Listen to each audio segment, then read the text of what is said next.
Страна у нас большая, и, к сожалению, вот я хотел бы задаться вопросом, вот почему мы здесь с вами находимся, что нас сюда привело. Я как приезжаю в Москву, хотя я старый москвич, 2/3 моей жизни прошло в Москве, так или иначе мы связаны с Москвой. Но в последнее время уже брошено не только вот во властные структуры, не в СМИ, а уже на уровне бытовом, там внизу, понимаете, витает мнение на уровне бабушек, на уровне водителей, везде и всюду. Получается, что все мы здесь приезжие. На днях я встречаюсь, там подошел билет покупать, и бабка сидит там такая злая, знаете, и говорит: а где у вас печать? Почему московской печати нет? То есть она воображает, что Москва это и есть Россия, а мы все, оказывается, вне России. На самом деле, вот нынешняя Москва в этом качестве, она вне России. Она питается Россией, но она мыслит как маленькое московское княжество времен Василия. То есть они не чувствуют свою большую страну, как поздние римляне, эпоху вырождения и распада. Они хотят опуститься до уровня нацменов, потому что это потомки лимитчиков в 3-м поколении, безграмотных. Они живут в Питере, Москве, но они великую русскую культуру, великий русский народ, великое вот это сообщество, они не ощущают. Я не знаю, понимаете, это вот такой московский синдром, казалось бы, уже он давно должен был исчезнуть, с тех пор, как Москва стала преображаться в новый центр нашей страны 500 лет тому назад.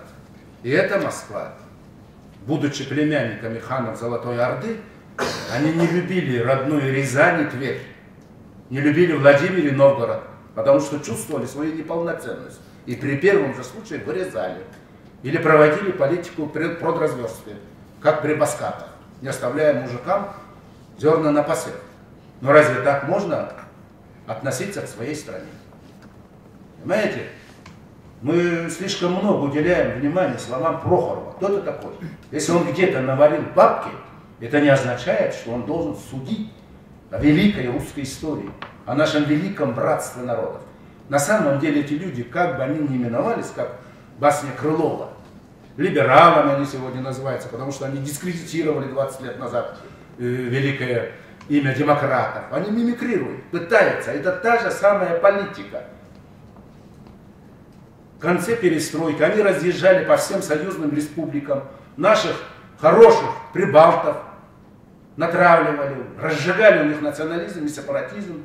Латыши думали, что это Москва приезжает оказать поддержку центру, Народный фронт создавать. Они потом им через год говорят: на самом деле надо отделяться. Вы понимаете, как они подстрекали? Они отправляли эмиссаров по всем союзным республикам. И если бы мы, россияне, внутри России, представители народов России, клюнули бы на это, они пожары разожгли бы от внутренней Мордовии до Чукотки. Им было плевать, где будет чья кровь проливаться. И сейчас они повернули пластинку.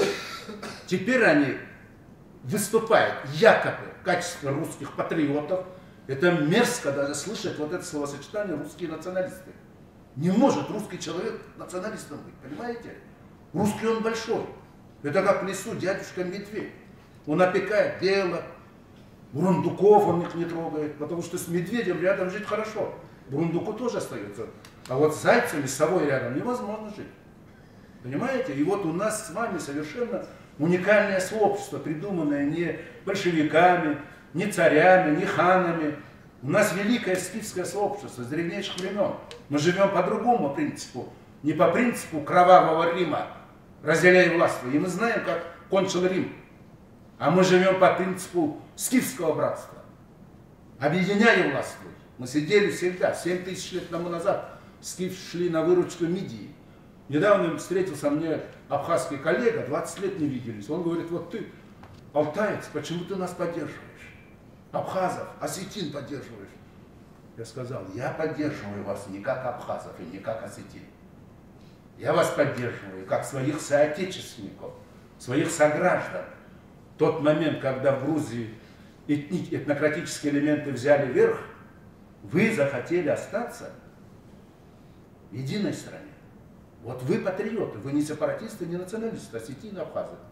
Вас насильно включили в угоду тогдашнему руководству Закавказской республики, чтобы сделать Грузию большой республикой, включили все народы, отрезали 8 азербайджанских районов, Ахалхалаки, армянский регион, все сделали, Аджарию. Я ничего против Грузии не имею, но я выступаю как уроженец СССР за свою единую родину во времени и пространстве. Вот у русского Ивана большая деревня, ему там нечего делать в маленьком европейском городке, ходить, бродить с торбочкой, понимаете, или возить из лесу дрова, топливо для обогрева этого города. У Ивана большая деревня на 1/6 часть света. И он в этой деревне первый парень деревни, а деревня у него 1/6 часть света, и он везде родной для всех. От адыгейцев, абазинов до якутов и чукчей. Он может сожительствовать, жить с ними вместе. Исмаил Гастринский говорил, с кем может мусульманин сосуществовать? Он с немцем не может пиво пить, с французом вино не может пить. Он может жить только с русским. И дружить, и работать, и драться может. Они родные. Вот поэтому, если говорить о России, нынче приехал по Киевской железной дороге, идет снег пеленой, как осенью 41-го года. Вижу, кто работает. Люди в этих ярких одеяниях, киргизы, таджики. И никто не работает. То они работают в это время. И их нарекли, наших бывших сограждан, обидным, отвратительным немецким словом «гастарбайтеры». Не русским словом. А это же наши сограждане.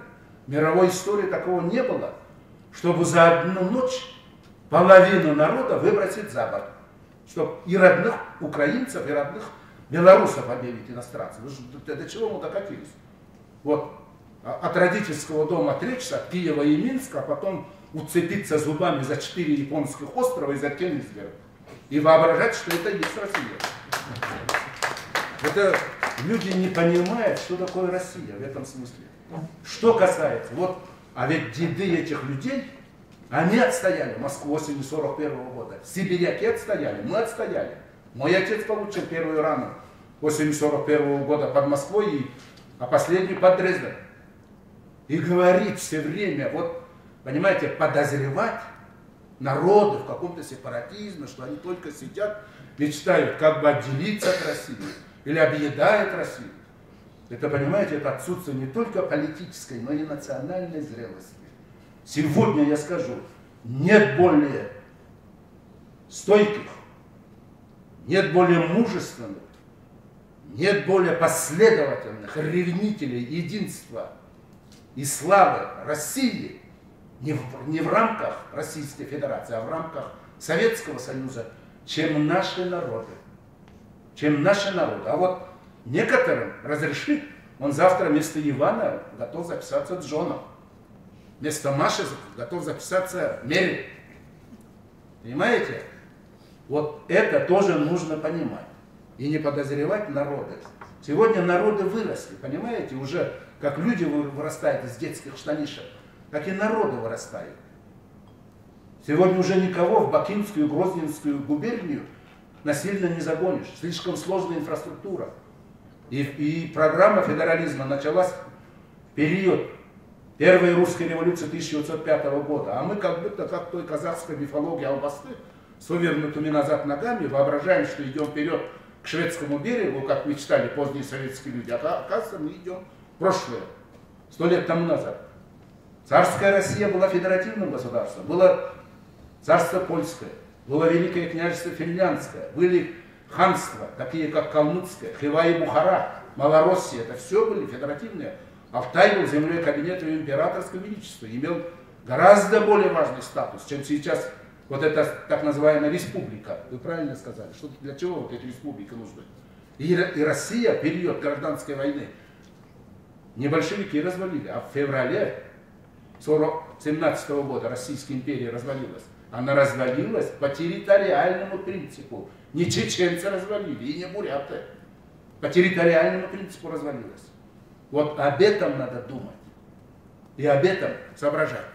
Что касается, а вот здесь они думают, что они будут олигархами, они не понимают, что нефть и газ добываются из земель 4 крошечных народов, но они зафиксированы. Это нефть и газ добывается из земель ненцев, селькупов, хантов и манси. Им памятник надо установить. Или, как вы видите, на каждого 7-тысячного манси, на каждого надо открыть бы счет из этих миллиардных долей. Им бы до 7-го поколения бы хватило. И на берегу Тихого океана Ерофею Хабарову, великим русским землепроходцам, поставить надо памятник. Если бы не поддержка местных народов, если бы не та безымянная Тунгуска, которая вела Хабарова туда, по дебрям Увала, русские землепроходцы меньше, чем за 100 лет от Урала до Тихого океана не проскочили бы, не оказались бы раньше белых в Калифорнии. Вот какая была энергия и сила. Русские оказались на Курилах и на Северном Хоккайдо раньше самих японцев. И вот в то время, в 17 веке, мы не делились. Все были московитами, чуваши были московиты, марийцы были московиты, мордва. На стенах Казани сражались не русские татары, а касимовские татары, воины Ивана Грозного, сражались с воинами ханши Сююмбюке. То есть татары с татарами сражались. Это как сейчас вот бодается Украина с Россией, потому что единый союзный центр исчез, каждый субъект хотел быть новым центром. Но удача выпала Москве, потому что русский Иван оказался более достойным учеником, чем сами черкизиды. Он за 300 лет прошел великую школу образования больших пространств, сожительства с большими и малыми племенами. И вот это великое качество сейчас у нас хотят отнять. И мы должны быть бдительны и помогать друг другу. Помогать друг другу, сочувствовать друг другу. Нас опять хотят. Это же отложенный процесс. Это же дураку ясно. Потому что огромная страна, сверхдержава, начиненная ядерным оружием, ее развалить, ведь Ирак они не могут развалить, Сирию не могут, Афганистан не могут. Вот поэтому сейчас вот опять заговорили, опять используя вот этот инстинкт низменных слоев, начинает говорить, мы всем помогаем, с таким придыханием южно-русским, мы всех кормим. То есть Узбекистан кормил Иванова, а не наоборот. Понимаете, хлопком и так далее.